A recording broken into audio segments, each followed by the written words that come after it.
A super solo episode today, as how it usually goes here. I mean, I've been having some guest episodes recently, I was gonna do some essay type stuff. I do plan still doing that in the future, but I could not help but talk about this whole thing with Ian Roberts, who is the now former superintendent for the Des Moines public school system, a man who is making $300,000 a year, about I think 286 more specifically. But he was arrested last Friday by ICE. Well, actually, I think it was technically the State Patrol. He fled the scene, ditched his car, was found with a handgun. It's crazy stuff. We're going to get into it later on. But before we get into that part of the episode, I wanted to kind of just kind of do an aside, a personal aside, talking about something that some of you watching may know about, which is my journey in deciding to take a 6-month hiatus from cannabis use. I guess to set the stage, what really brought this on, I think, more than anything was just, a lot of it was cost, but also it was just something that I was finding myself using maybe a little too, I'll admit, I think I was using it a little too much in order to help the anxieties and just the general discomforts of life, discomforts of having the handbag of mental disorders that I have, and just everyday stress, which I think is what a lot of people use it for. And I don't think and I want to say off the bat, and I've said this from the beginning, I don't think there's anything wrong with anybody using that. I don't think there's anything wrong with somebody using substances to improve their life how they see fit. That being said, I think for me personally, it just kind of, I really wanted to explore the other side of it. I really wanted to explore what life would be like without cannabis, because from the age of 19, it was something that I used nearly every day. I had periods, probably a month, sometimes 3 months, where I would not be using cannabis to help anxiety or whatever the case, whatever it was, right? But I think I never had really given it a full chance. I figured I had a lot of people who'd always criticize me. They'd be like, you've never used, or you never have lived your life truly without cannabis. You've always, you've done these short periods, but you've never really taken in life. And who knows, maybe I could have gone the full year and that would have been even better test, a better truant test. I don't know, maybe that's something I could have done. But, I set a realistic goal. I was like, okay, I think I'm going to just do a 6-month period, beginning to end, no cannabis, no smoking of cannabis during that period. And I'm going to see how it goes. And however that goes, however I come away from that, that's going to be how it is. That's going to be how I am. I think it taught me a lot. First of all, it taught me a lot.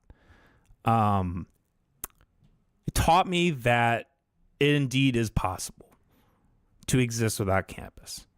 I will say that off the bat, it is possible. It is possible to do. It's not comfortable. It's not ideal. It's definitely possible. And, I think something that I did end up discovering, over those first couple months, the first 3 months, because something that I'd always used cannabis to treat was night terrors.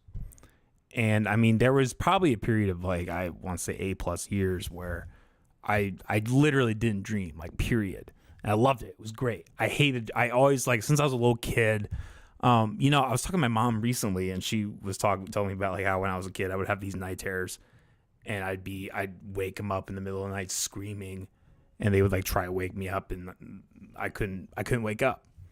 And same thing has happened with my current partner, where she's shaking me awake because I'm just in the middle of the night screaming. Um, so that was something that like I'd always kind of attributed to, okay, maybe this is just, withdrawal of cannabis, right? Because that's a really common thing with, with any drugs or alcohol. When you discontinue use, you do tend to have like really vivid nightmares. But it was like the 3-month mark. I had not consumed any THC nor CBD at that point, and it was something that like I just was like, okay, something's wrong about this.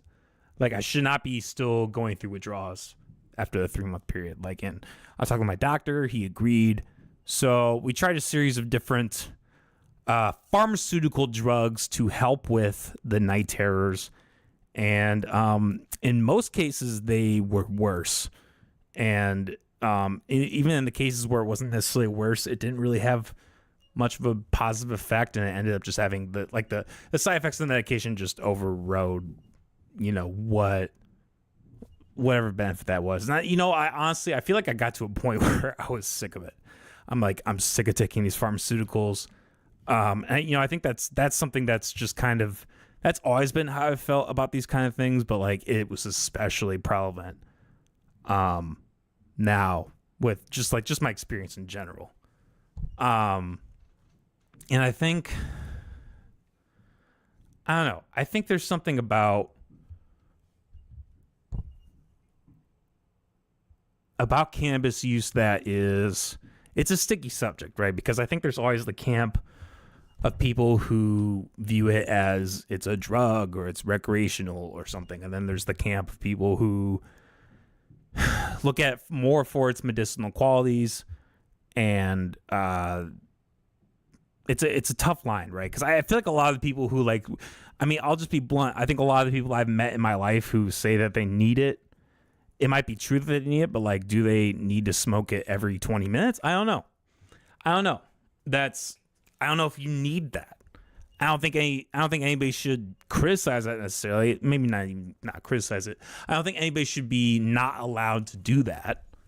But at the same time, like, okay, like I think and that's kind of why I did the 6-month period, because I think it's kind of worth just exploring that, being like, okay, is this something I really need to do as constantly as I'm doing it? Is it kind of getting to a point where I'm just using a substance to not deal with life? I don't know. I still to this day don't really have a clear. I don't clearly know that. I should, but I don't. And so eventually, I think 4 months in, I finally started taking CBD. It was basically like the CBD oil, like a tincture. I did about a milligram. About 1 milligram an evening. I would just take it right before bed, put it on my tongue, let it sit there for like a minute. And part of this is probably placebo, but like I instantly felt relief. The dreams didn't go away.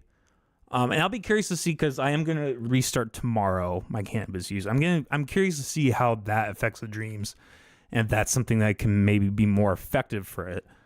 But the night terrors was just something where I was like, okay, like I concretely have something that is a problem in my life that disrupts my life, that it makes it hard for me to go to work. It makes it hard for me to interact in the real world. Like, I feel like it just ruins my day. There's a lot of trauma and PTSD that comes up in those night terrors. And so, is using cannabis a way to manage that, to better my life? It might very well be.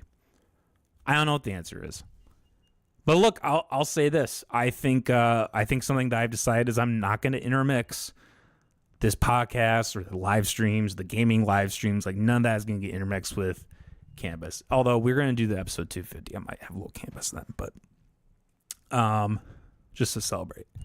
Maybe like the major 250, 500, 1,000. Maybe I'll fucking smoke a joint for those. Who knows?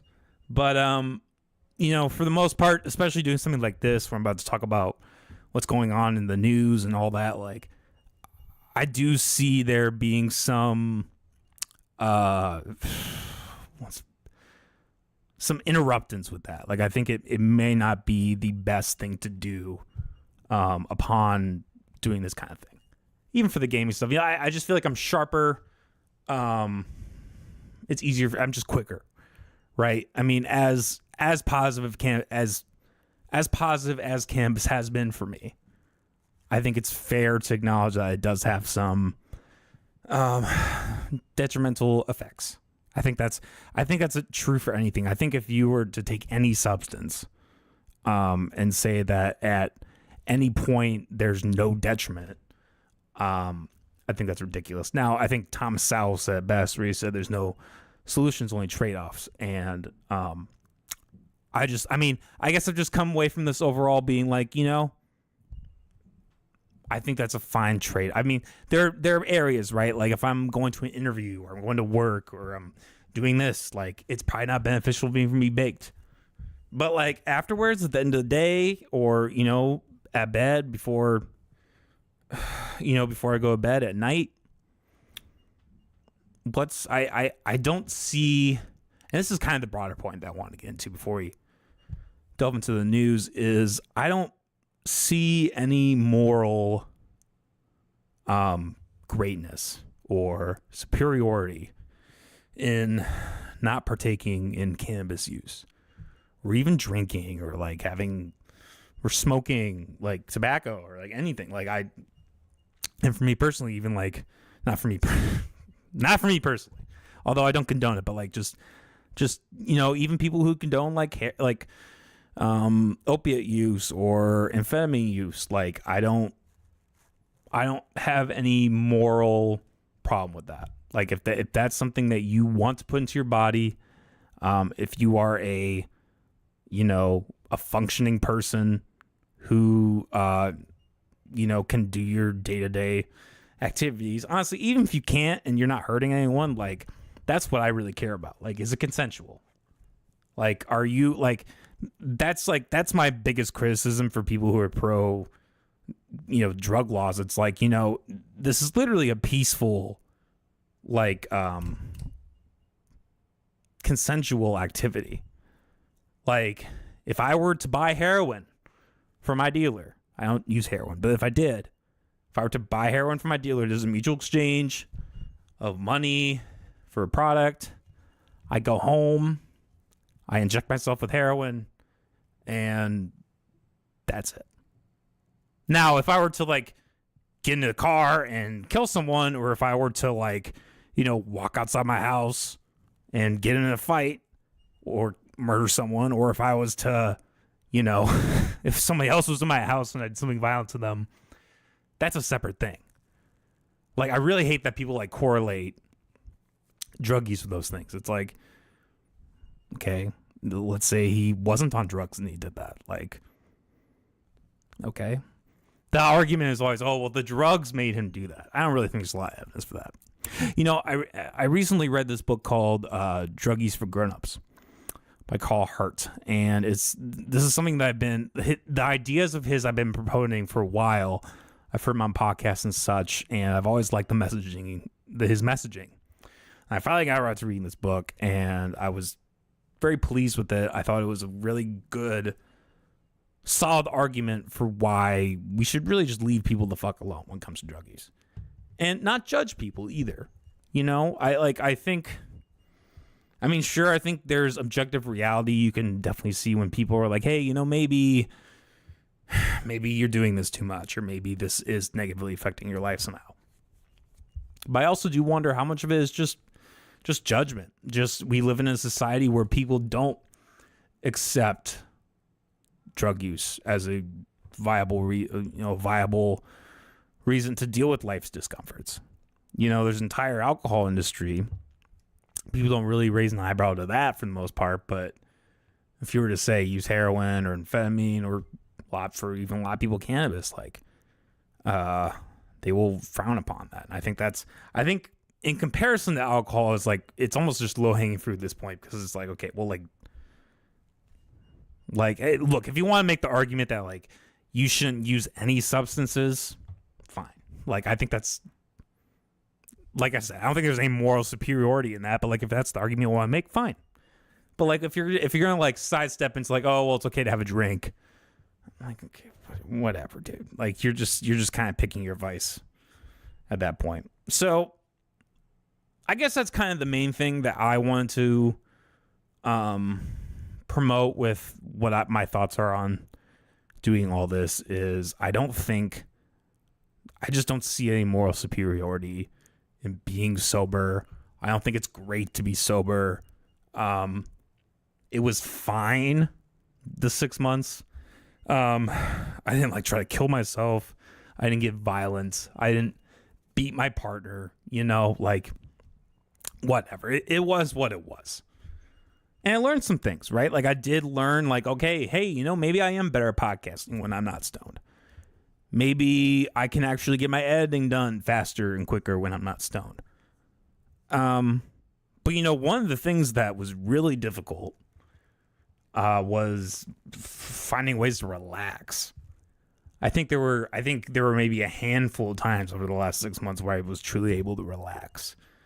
I would dive myself into podcasting or game streaming, or just gaming in general, or editing. It felt like, or I was reading.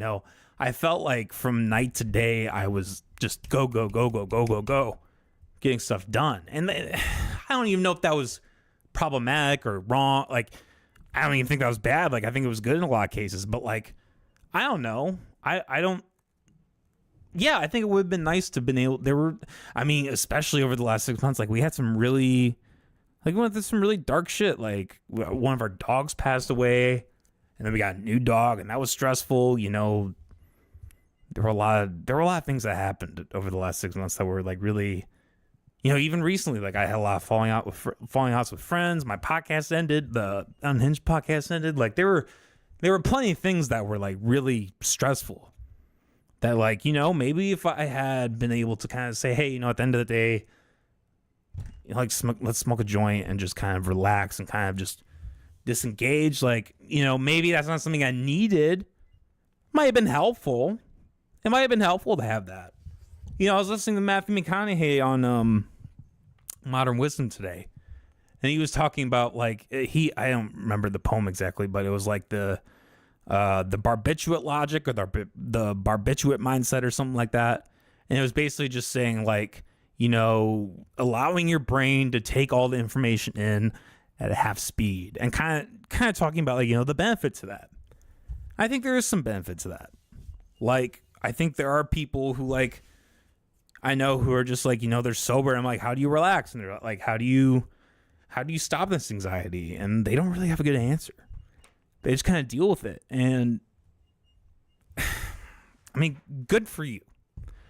Look, if you can get through this life sober, like I will say this, like, I think that's better, right? Like, doesn't mean like you have to be sober all the time, but like if you can really get through your day, beginning to end, not have an urge to, have a drink, have a joint, do another substance, whatever, like good for you. That's not a majority of people. And, I'm not going to be doing any more of these, long extended periods of sobriety. I've done it. I'm like, look, maybe there will be a point in time in my life where I will decide that I don't want to use cannabis anymore. Or maybe I'll decide to want to use something else to relax.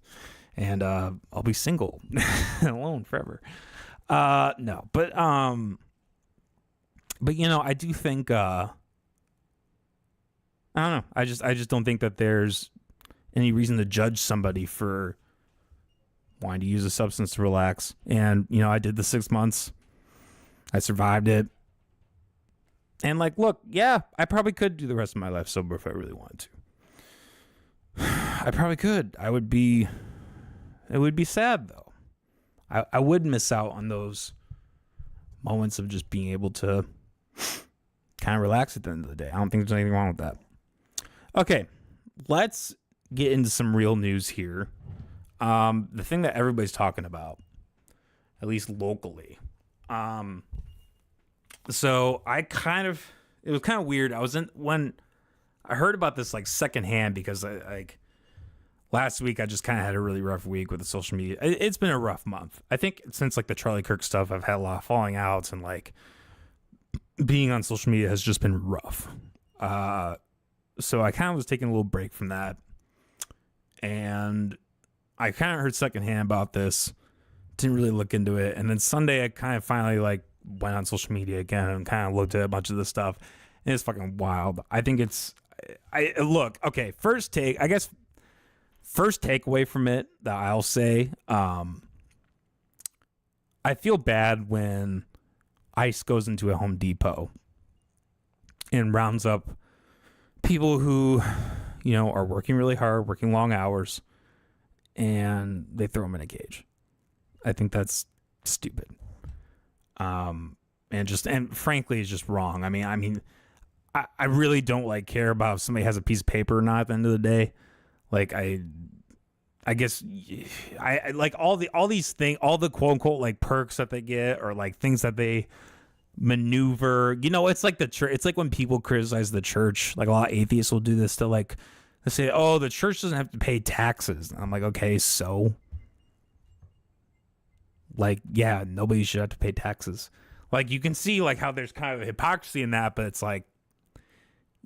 whatever, nobody should really have to do that. When something like this happens, when ICE arrests a man who's making almost $300,000 a year, I mean, it was essentially a education bureaucrat. I was looking at some photos today. Yeah, I guess he interacted with students and such, but I mean, he wasn't by any means a teacher. He did his education and did all that, and I'm sure there was teaching along the way, but as I've said in this podcast plenty of times, I think the education department and any form of education, but especially public education, is just useless. And he perpetuated that. He used taxpayer dollars to pay for the fucking dress like a pimp. I'm sorry. Look, you can dress however you want. It's obvious where that fucking $300,000 were going a year. Holy shit. It was clear as day. He was putting that money into his suits, man. Yeah. So I mean, look, I kind of look at it like this. I look at it when the Crips and the Bloods are having a feud. You can be sad about the violence, but at the same time, and I think that's justified. But at the same time, and human. But at the same time, you're kind of like, oh well. I mean, you kind of got into the game. You know what I mean? You got into the game of the gang life. And when you're in the game of government and politics, and something like this happens to you, I'm not really gonna feel that bad about it. I'm just not. I'm just gonna say that off the bat. I don't really feel that bad that this guy got arrested and detained by ICE. In terms of all the people that have been through that process, this guy is on the bottom of the list. I feel worse for the gang members.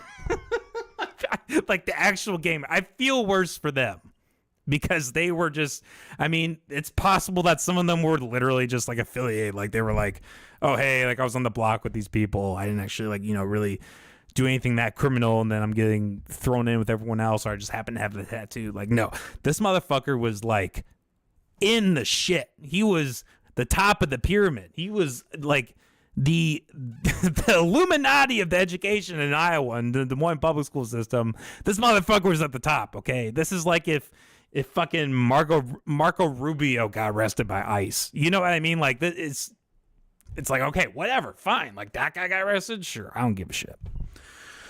But look, I think I've been seeing so many people today. There's this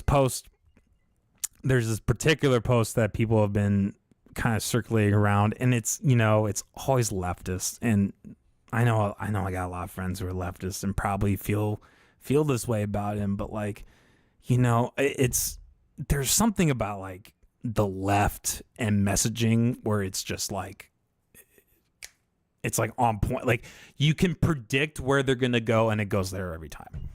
And look, I think it would be stupid to not acknowledge that I do think race has something to do with this. Not even from the terms of like people like, you know, rallying behind him and really upset about this, but in the initial hiring process in general.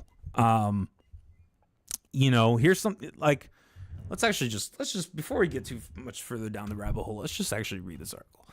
So, and there actually are, as of now, they're holding a live session talking about this. Maybe we'll tune at the end just see what's going on.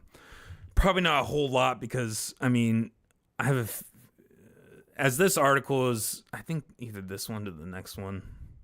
Yeah, the next one, I guess, is predicting is that he is going to be put on unpaid leave. I mean, he already is on leave, but I think they are going to revoke his pay. But anyways, they have revoked the license of Ian Roberts for now, or maybe that's permanent. I mean, I actually don't know if revoked is permanent or not.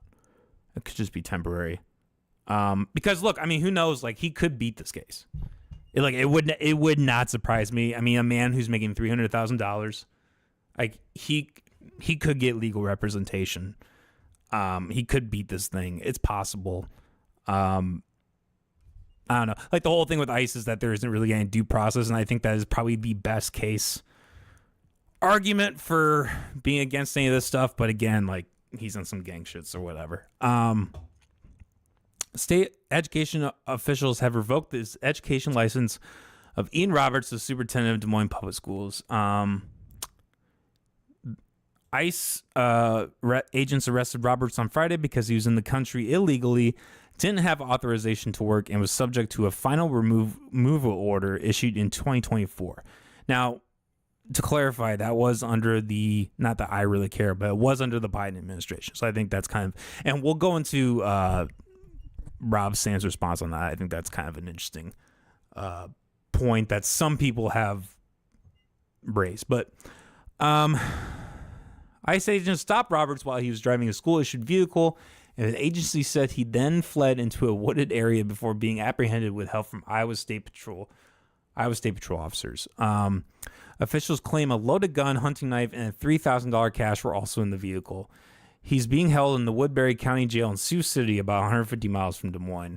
I don't understand really why they did that, but the Des Moines Public School Board voted unanimously Saturday to place Roberts on paid administrative leave. He was first licensed with the state in July of 2023. Now, that shit was fucking wild. I remember I saw that article today, and I was like, so basically I couldn't find the article again, but basically what happened is the school board went in for about a 3-minute meeting and all decided that they were going to put him on paid administrative leave.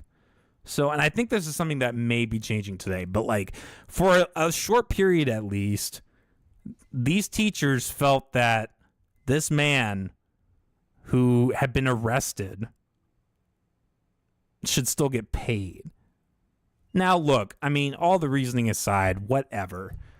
I feel like if this had happened to anyone else, like any regular Joe, they'd be like, why? Like, they wouldn't have even given him the paid leave in the first place. But it's like, why the fuck are you doing this? Why are you giving him this paid leave? This makes no fucking sense. Unless, like, you know, they felt some kind of sympathy for him, or, you know, a lot of the maybe we'll actually watch this this clip with Jackie Norris, but she said in that video that, you know, she seemed very sympathetic to his situation, and also claimed that they did not know anything about his status as somebody being here on a work visa, or I think a student visa, actually, not having authorization to work in the U.S. and was licensed, went all through all the legitimate things, you know. Now, look, I think like a lot of, you know, the anarchist in me doesn't really care. Like, if this guy was like a superintendent at a private school, I would be way more upset about this, because it's like, who gives a shit? But there's something kind of ironic or hypocritical, I guess, when you have a man who is head of one of the parts of government who, maybe he didn't directly do this, right? Like, he wasn't an ICE officer by any means, but like, who probably, is part of a system who like wants all these certifications, that like wants all these proper, like they promote like to the point where they're willing to arrest people for not having proper papers or proper whatever, right? And then he's guilty of the same thing. I mean, to the point where he ran. I mean, that's fucking crazy. The fact that he ran. I mean, shit, bro. You're making $300K? Bro, take that. Let them put the cuffs on you. Call your lawyer. You have a way better chance. But the motherfucker had a gun. He had a loaded gun. And I'm all for it. I've said like that.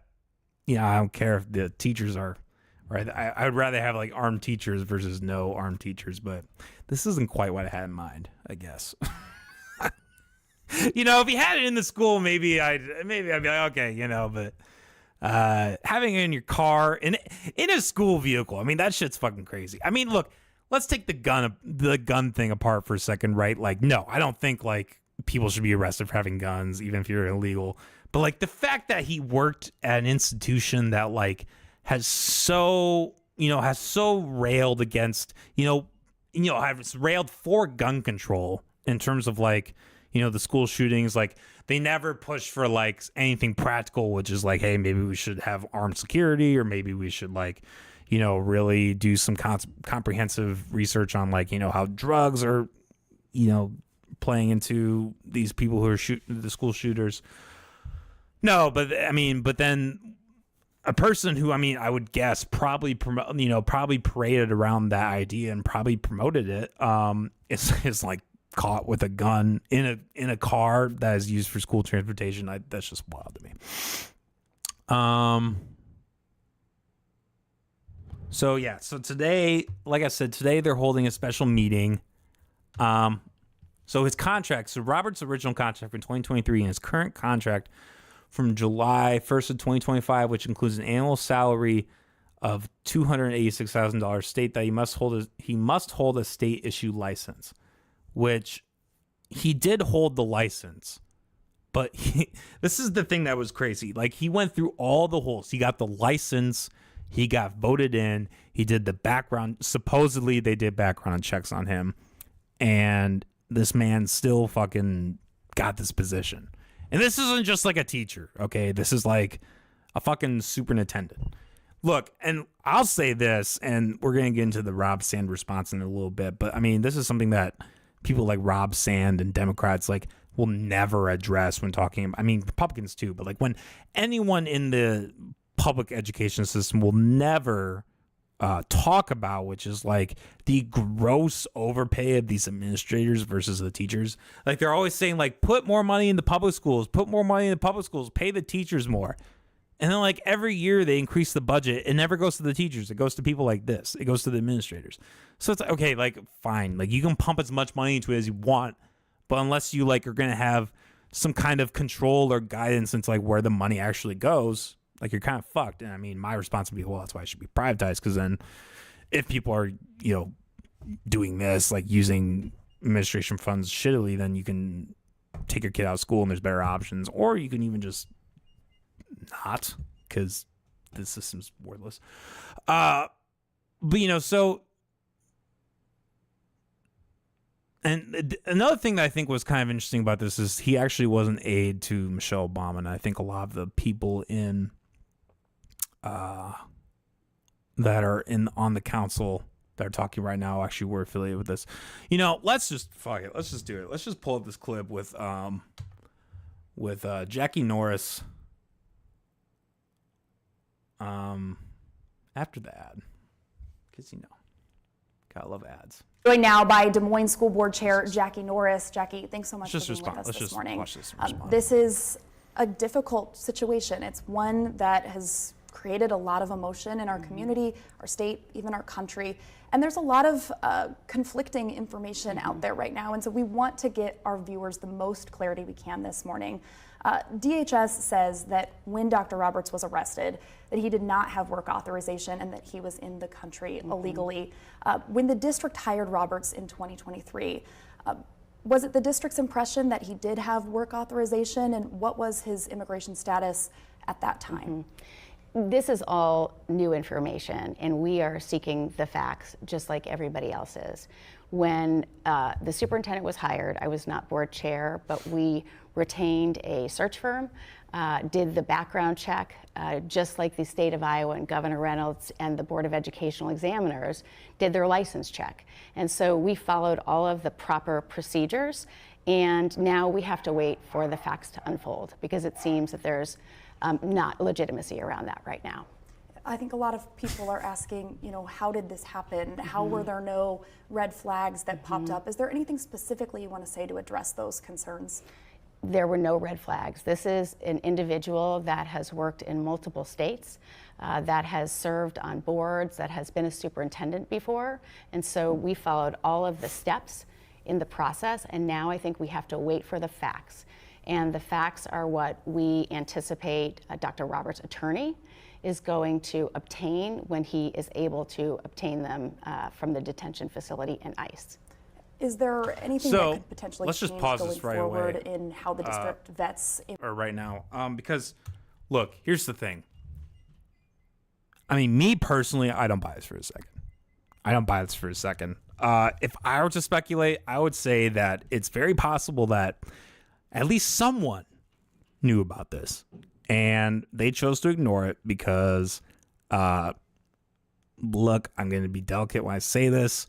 In today's political, socioeconomic climate, it looks a lot better to hire black people and women than straight white men. So especially someone who is an immigrant, I cannot imagine that was not worth something to how they look. And this is the thing, like, you can say I'm being racist, you can say I'm being shitty when I say this. These people are shameless. They do not care about the quality of the education that they're giving. They do not care about any of that. They want to look good. That is the only thing they give a fuck about. Looking good. And that's what they're doing. That's what they're doing with this. Is they want to fucking look good. And look, one of two things happen. Either they knew about this, which I think is the likely answer, or B, they are so inequipped for their job that they can't even scope this out, where they're like, okay, hey, maybe somebody who, doesn't, didn't go through all the hoops that we expect our superintendents to go through, like they fucked up. They either really fucked up, or more likely they knew about this and just decided to kind of push it under the rug. Or be like, maybe work on it, right? Like, they gave him the position, they're like, hey, maybe work on this thing. And later in the video, she goes on to blame ICE for not notifying them. It's look, look, if you were if let's say you were a private school superintendent or principal or whatever, and you hired a teacher who was a pedophile, and it comes out later that they're a pedophile and they were arrested for being a pedophile, would appropriate response be, well, the police didn't tell us that this man was a pedophile. They should have told us that this man was a pedophile. What? No, it's your fucking job. This is your job. This is part of your job. You're not even a teacher. You're on a board. You spend your whole days being in meetings and doing paperwork. This is literally your fucking job. You're not like a teacher who's like, oh, my spare time, I need to figure out how to hire this. No, this is your fucking job. And you failed. You fucking took an L, bro. Holy shit. Employees. Yeah, let's keep playing. There is not, because we followed the process. Is there potential discrepancy? Jesus Christ. What the hell is going on? I'm sorry, guys. Technical issues. Apparently KCCI doesn't want us to... This is a man whose paycheck was late. KCCI doesn't want us to watch this, apparently. To do on those background checks or different types of background checks or coordination with. Is there anything that could potentially change going forward in how the district vets employees? There is not, because we followed the process. Is there potential? That is like Kamala Harris level being like, would you change anything from the previous administration? No. And this is what I mean. These people are shameless. They're not even willing to take accountability. Would you do anything different? No. No. It's not my fucking fault. It's not my fucking fault this happened. This jackass did this. ICE didn't tell us. This is on us. We shouldn't have to change how we hire people. What? All these, parents who are, concerned. Get the fuck out of here, dude. Discrepancies, though, in what that process brings up? I mean, is there more potentially in the future to do on those background checks or different types of background checks or coordination with the federal government? I think this is sparking a far broader conversation than just Des Moines Public Schools. And I think it's really important to point that out, because citizenship is clearly so complex. And so the thing that I think is really important to remember, it's really not that complex. I know people who have come to this country, and it's not that complex. I say this because I know our students are like, he got notices. This wasn't like something that he didn't know. Look, this man wasn't surprised when he got pulled over, clearly, okay? He knew they were coming for him. He got notices. He took a position knowing that he wasn't able to work. This wasn't complex, okay? This was pretty black and white. But no, if she said that, Jackie Norris wouldn't be taking any kind of accountability, so. Watching this, we've got 30,000 students that are going to return through our doors on Monday. And I want to make sure people understand that as the citizenship process works its way through, we also have to assure that, these are human beings. And so two things can be true at the same time. And so as we're having these conversations, it's important that, yes, the citizenship process, we need information, right? It is not acceptable, and we cannot allow that to happen. So we need to find out why, just like I'm sure, Governor Reynolds and the state is trying to figure out why, because we both are in the same situation. And at the same time, we also have to move forward and lead our district, right? And make sure that our students and staff are prepared to return to the classroom on Monday. This is one of the most softball interviews I think I've ever seen, but.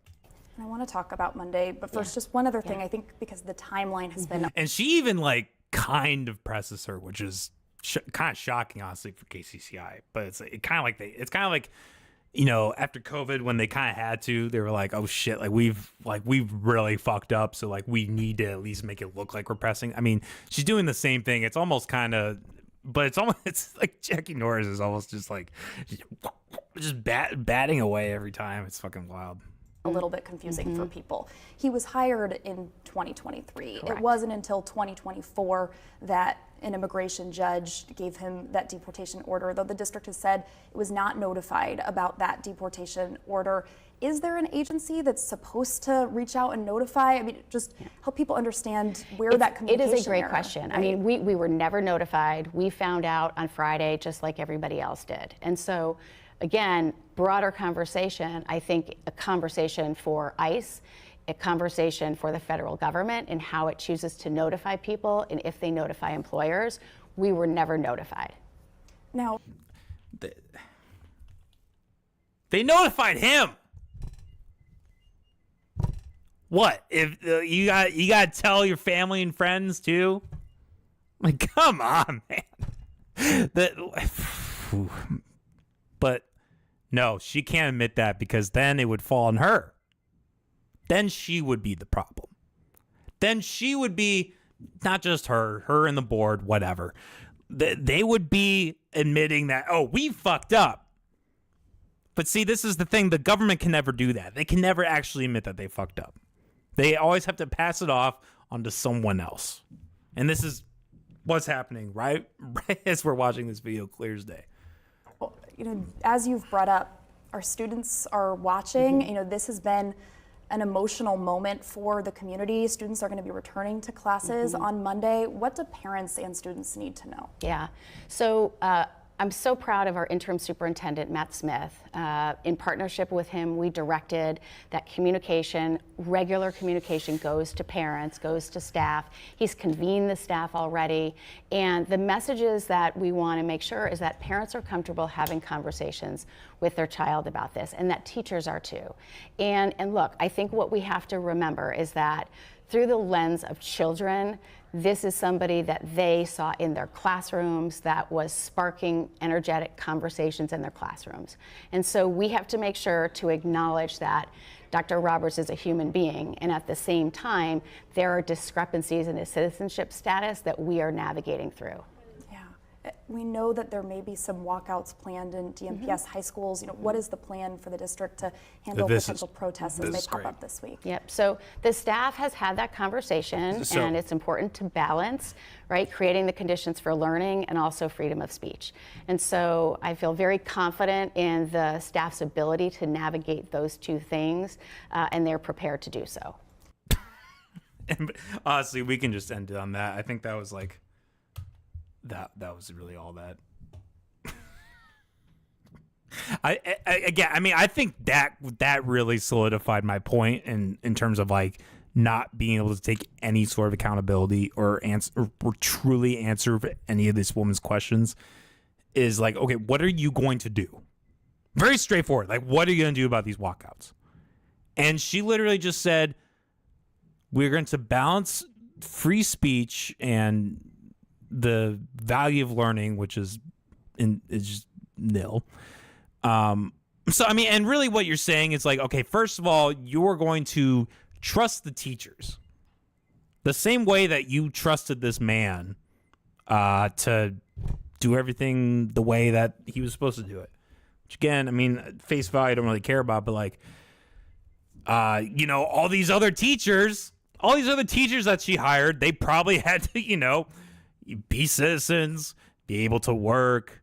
He did have his education and all that, and he had experience, but like, shit. I mean, if a teacher didn't have a license, if they're like their ID was expired, like that would be a problem too, right? So, she's just going to trust those teachers the same way that those other people are trusted, right? But it's just funny. It's like, okay, like if your education is really that valuable, like, are you really going to put up with like people just walking out and like you're going to like pay these teachers, like you're going to pay these teachers to not do their job essentially and be like, okay, just leave. Okay, whatever. But yeah, I mean, I saw this clip today and I was blown away.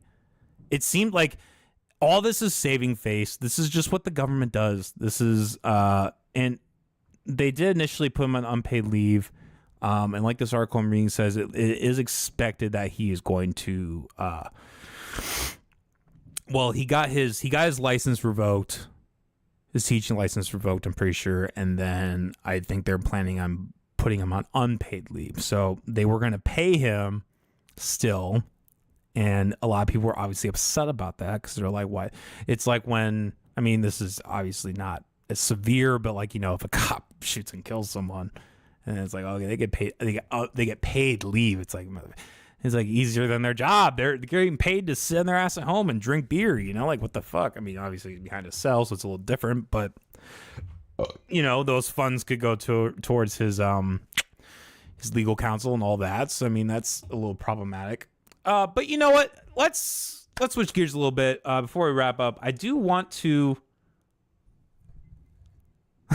Austin Blythe, I didn't know superintendents were making this kind of bread. I'll apply. Right? This is the thing. I think that was the most shocking thing about this to me is like when I was reading all this stuff, I was like, $300,000. This motherfucker's making $300,000. What the fuck? He was making that much? You know, let's look this up right now. Let's see what the average salaries of Des Moines public schools superintendents over the last 20 years are.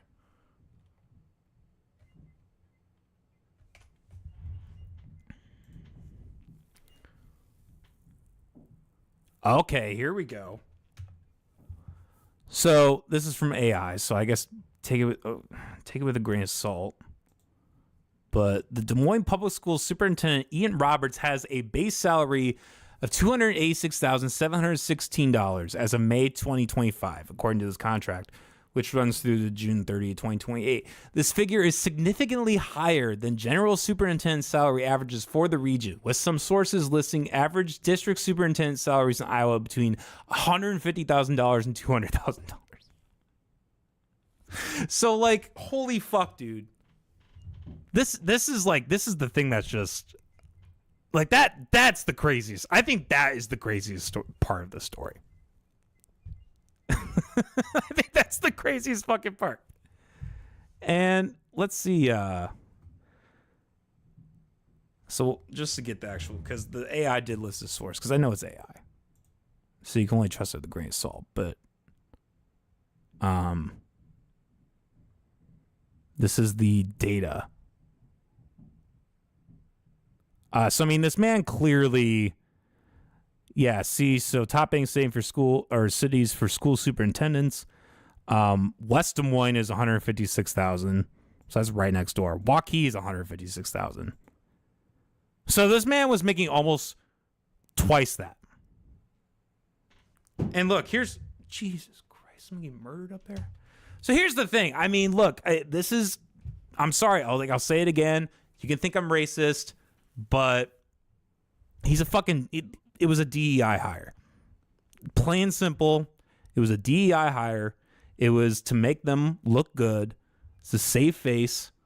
And that's all it was. I mean, and they paid the motherfucker double. I mean, but look, he had to pay for those suits somehow. He had to look like a pimp from a 90s comedy somehow. Okay, anyways, let's move on to the responses from both. And you know, this is something that I found really interesting about the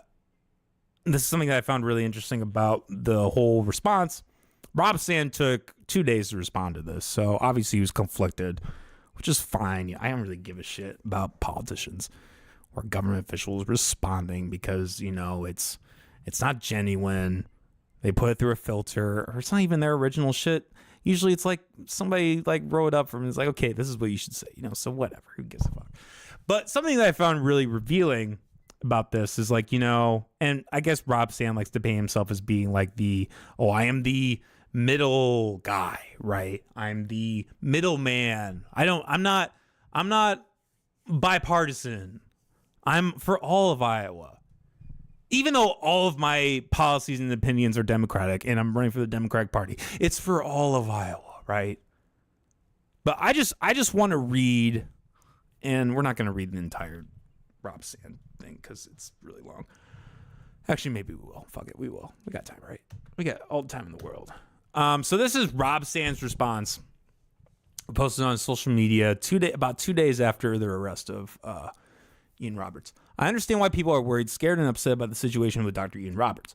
There are conversations to be had on how current policies are being enforced, the degree to which masked agents putting people in unmarked vehicles undermines trust in law enforcement and spreads fear, or about having targets like the young man in West Liberty, a construction worker, former star soccer player on his high school team who was picked up and deported despite no criminal record, paying taxes, working to contribute to his community. Now, look, to compare... To even put those two people in the same playing field is so dishonest. So dishonest. Dr. Ian Roberts took twice, from what I'm now finding out, almost twice the normal salary of a superintendent that was funded with taxpayer dollars, who was clearly a DEI plant. and you're going to compare that to someone who was like a construction worker, paid taxes, and was like actually helped his community. Not just like some bureaucrat, like actually helped his community. Like, you're really going to put those two people in the same plane? Like, that's ridiculous on its face, but whatever. Let's keep it. That's not surprising, right? So let's just continue. Yeah, at the same time, if reported facts are accurate, this final deportation order for Dr. Roberts was issued under the previous president's administration. Ooh, mic drop. Oh, take that, lefties. It wasn't even Trump. It was your boy Biden. Oh, mic drop. I spent 7 years. The immigration case filing should be released to private, additional certainty and clarity. I spent 7 years as a prosecutor working with law enforcement to hold lawbreakers accountable. Our laws matter, so do facts. So I don't feel it's responsible to weigh in on matters where many important facts are still unknown. I think everything's pretty much known at this point. But since Friday, I've been alarmed by government figures in both parties being so quick to leap to conclusions or ignored known facts to rile up their bases. That's why it took 2 days before responding, because he didn't want to jump to conclusions. We have to follow the facts and the law, and right now a lot is still unclear in the case. I will consider monitoring the situation as we learn more. He isn't monitoring shit. I think it's important now more than ever to bring the temperature down, and we all have that responsibility.